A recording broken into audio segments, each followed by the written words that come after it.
Bisa nggak kita menyelesaikan bangsa ini, persoalan bangsa ini dengan kejujuran, keotentikan, jalan yang benar, jalan yang lurus. Saya juga, misalnya ya, kalau ijazah itu firm, asli, kita minta maaf kalau memang firm asli. Bentar. Tapi kalau seandainya Pak Jokowi menunjukkan dan kemudian dibuktikan bahwa ijazah itu asli, Anda bersedia minta maaf? bro, sekarang masalahnya adalah, Ya, ini misalnya. iya harus ada atau putusan. tidak, itu aja. Bro, ngerti nggak Anda? Harus ada putusan pengadilan yang berkekuatan hukum tetap yang menyatakan ijazah itu asli. Kita minta maaf. Dan ingkrah. Ingat nggak? Oke, Ingat nggak? ini menarik. Anda paham nggak? Oke.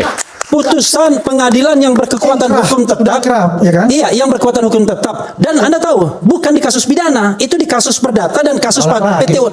Balik lagi, Anda nggak paham, inilah nggak paham hukumnya. Yang Kalau memilih nggak paham, tadi kalau Anda nggak bukan paham hukumnya nggak usah minta maaf. ngomong, bro. Kan boleh. Kalau Anda nggak paham hukumnya nggak usah ngomong.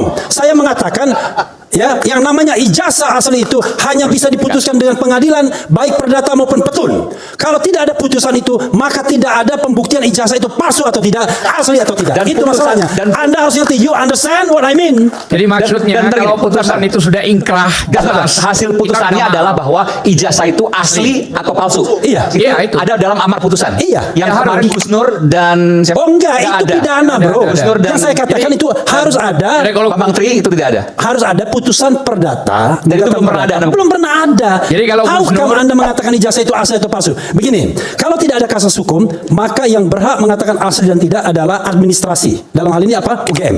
Tapi karena ini kasusnya itu sudah masuk ranah hukum, maka yang di-required, yang dipersyaratkan adalah harus ada putusan pengadilan yang berkekuatan hukum tetap. Itu disyaratkan di mana tuh? Ya itulah yang namanya pasal-pasal fitnah dan lain sebagainya. Itulah kata-kata Jimli Asediki. Itulah kata-kata Mahfud MD. Roy tidak bisa diproses kalau belum ada putusan pengadilan yang berkekuatan hukum tetap yang mengatakan ijazah itu palsu Lewat atau perdata. asli.